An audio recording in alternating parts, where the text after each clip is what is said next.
Kwa jamii kuna kitu gani? Toka hapo ndio unapata maneno ya kusaidia watu.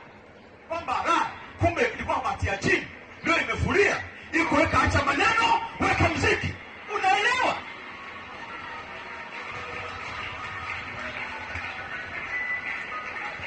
Ni sio mchungaji wa kizamani.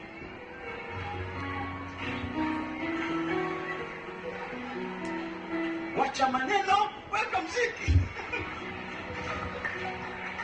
Ndio. Ukipata nafasi ya kufanya dhambi na hujafanya dhambi, wewe ndio shujaa.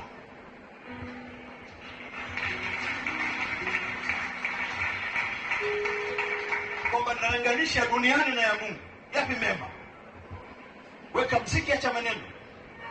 Na Yesu ni Bwana. Ipi bora?